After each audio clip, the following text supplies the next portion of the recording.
ایک ایسے نبی جنہیں ایک دیو ہیکل ویل نے نگل لیا۔ آپ سے ایسی کون سی خطا سرزد ہو گئی تھی اور آپ مچھلی کے پیٹ میں 40 دن زندہ کیسے رہے؟ اس ویڈیو میں ہم اس ہستی کے متعلق جانیں گے جن کا واقعہ قرآن مجید میں یونس اور توریت میں جونہ کے نام سے آیا ہے۔ تاریخ میں آشوری قوم ایک عظیم اور طاقتور قوم کی حیثیت سے جانی جاتی ہے جس کا دارالحکومت اشور تھا۔ اشوری دراصل بنی اسرائیل کے نسل سے تعلق رکھتے تھے جو بخت نصر کے حملے کے بعد غلام بنا کر بابل اور عراق لائے گئے تھے۔ اس زمانے میں دریائے دجلہ کے کنارے نینوا نامی ایک چھوٹی سی بستی تھی۔ اشور کے کسی بادشاہ نے ایک دیوتا کے نام پر نینوا میں ایک مندر بنوایا۔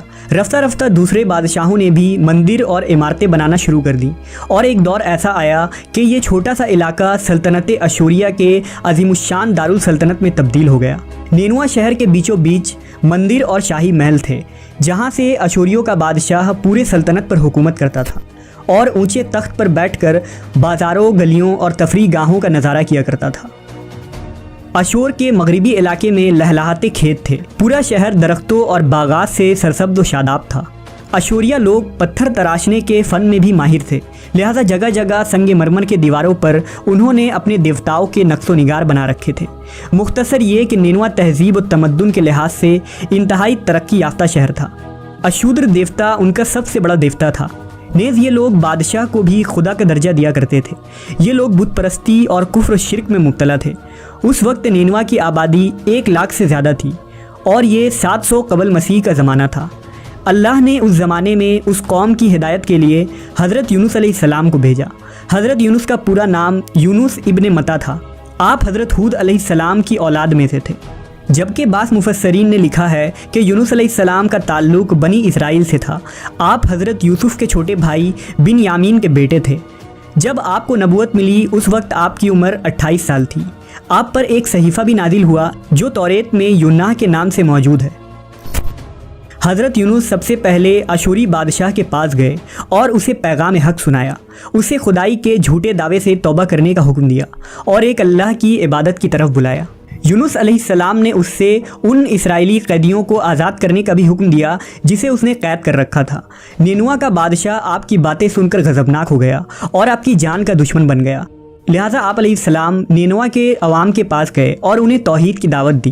انہیں شرک و بت پرستی اور دوسری برائیوں سے توبہ کرنے کو کہا، مگر اہل نینوا نے ایمان لانے سے انکار کر دیا اور اللہ کے رسول کو جھٹلا دیا۔ یونس علیہ السلام مسلسل اس کوشش میں رہے کہ ان کی قوم کے لوگ راہ راست پر آ جائیں۔ آپ نے انہیں بہت سمجھایا اور دعوت کے کام کو جاری رکھا۔ دیکھتے دیکھتے 40 سال کا عرصہ گزر گیا، لیکن یہ قوم حضرت یونس کا انکار کرتی رہی اور شرک پر ڈٹے رہے۔ نیز حضرت یونس کو دھمکیاں بھی دی گئیں کہ اگر آپ نے اشودر دیوتا کے خلاف کچھ کہا تو وہ آپ کو قتل کر دیں گے۔ آخر کار حضرت یونس اپنے قوم سے مایوس ہو گئے۔ جب ان کی سرکشی اور نافرمانی انتہا کو پہنچ گئی تو اللہ نے حضرت یونس کو حکم دیا کہ لوگوں کو آگاہ کر دو کہ 3 دن کے اندر ان پر عذاب آنے والا ہے۔ لہٰذا آپ نے اہل نینوا کے سامنے اعلان کیا کہ اگر تم نے 3 دنوں کے اندر بت پرستی اور شرک سے توبہ نہ کی تو تم پر اللہ کا قہر نازل ہوگا اور پورا شہر تباہ و برباد ہو جائے گا۔ لوگوں نے آپ کا مذاق اڑایا اور جواب میں کہا، ہم تمہارے رب کی طرف سے عذاب کے منتظر رہیں گے۔ آپ کی قوم نے آپس میں مشورہ کیا تو اس بات پر سب کا اتفاق ہوا کہ یونس کو کبھی جھوٹ بولتے نہیں دیکھا گیا، لہٰذا ان کی بات نظر انداز نہیں کرنی چاہیے۔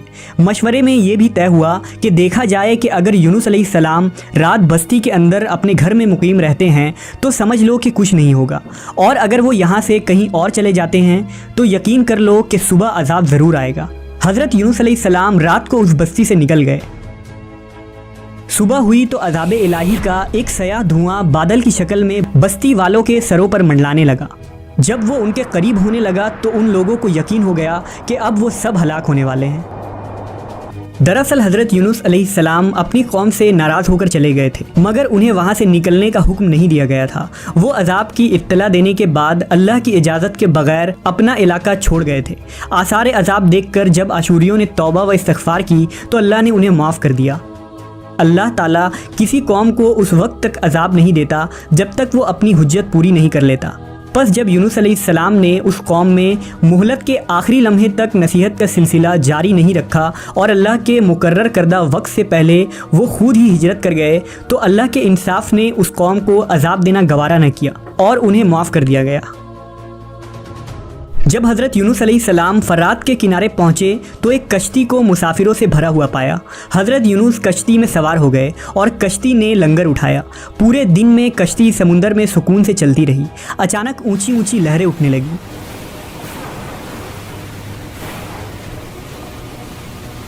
لوگوں نے اپنا ساز و سامان سمندر میں پھینک دیا کہ کشتی کا بوجھ کم ہو جائے، لیکن کشتی کا بوجھ پھر بھی کم نہ ہوا۔ جب کشتی ڈگمگانے لگی تو کشتی کے غرق ہونے کا یقین ہونے لگا۔ اہل کشتی نے اپنے عقیدے کے مطابق کہا کہ ایسا معلوم ہوتا ہے کہ اس کشتی میں کوئی غلام اپنے آقا سے بھاگا ہوا ہے، جب تک اس کو اس کشتی سے الگ نہ کیا جائے گا نجات مشکل ہے۔ یونس علیہ السلام نے سنا تو ان کو تنبیہ ہوا کہ اللہ کو میرا نینوا سے وحی کا انتظار کیے بغیر اس طرح چلے آنا پسند نہ آیا اور یہ میری آزمائش کے آثار ہیں۔ یہ سوچ کر انہوں نے اہل کشتی سے فرمایا کہ میں ہی وہ غلام ہوں جو اپنے آقا سے بھاگا ہوا ہوں۔ لہٰذا 3 مرتبہ قرآن اندازی کی گئی اور تینوں مرتبہ حضرت یونس کا نام نکلا۔ تب مجبور ہو کر انہوں نے حضرت یونس کو دریا میں ڈال دیا۔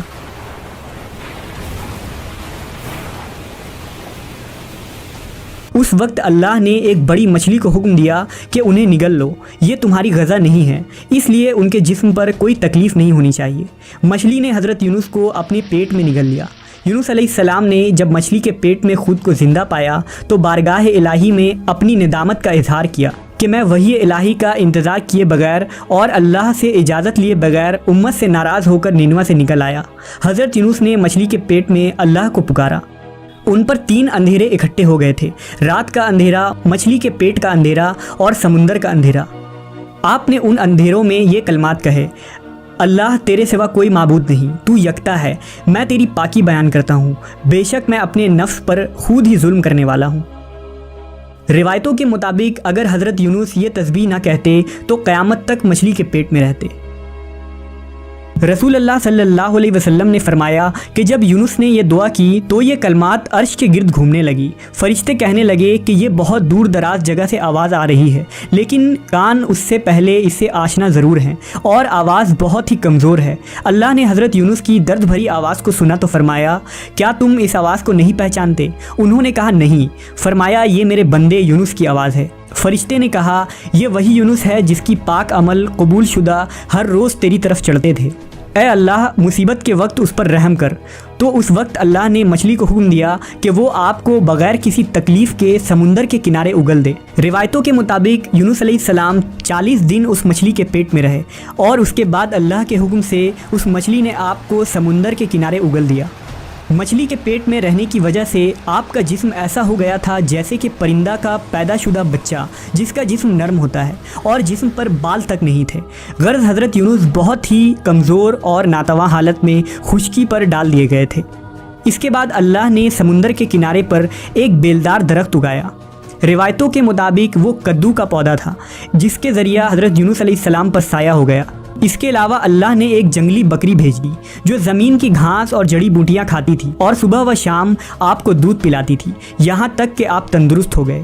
حضرت یونس درخت کے اس سائے میں جھوپڑی بنا کر رہنے لگے۔ یونس علیہ السلام کی قوم انہیں تلاش کرتی ہوئی ایک دن اس ساحل کے کنارے پہنچ گئی اور انہوں نے آپ کو دیکھ لیا۔ انہوں نے آپ کے ہاتھ پر اسلام کی بیعت کر لی اور ساتھ ہی اللہ سے توبہ و استغفار کرنے لگے۔ یونس علیہ السلام دوبارہ نینوا چلے گئے اور وہاں رہ کر اپنی قوم کی رہنمائی فرمائی۔ حضرت یونس کی زندگی نینوا ہی میں گزری اور وہیں آپ کا انتقال ہوا۔ اس قصے سے ہمیں یہ سبق ملتا ہے کہ کسی بھی حال میں اللہ کی رحمت سے مایوس نہیں ہونا چاہیے اور نہ ہی ہدایت کے معاملے میں اپنی ذات پر بھروسہ کرنا چاہیے۔ ہدایت تو بس اللہ ہی کی طرف سے ہے، ہمارے ذمے بس پیغام حق پہنچانا ہے۔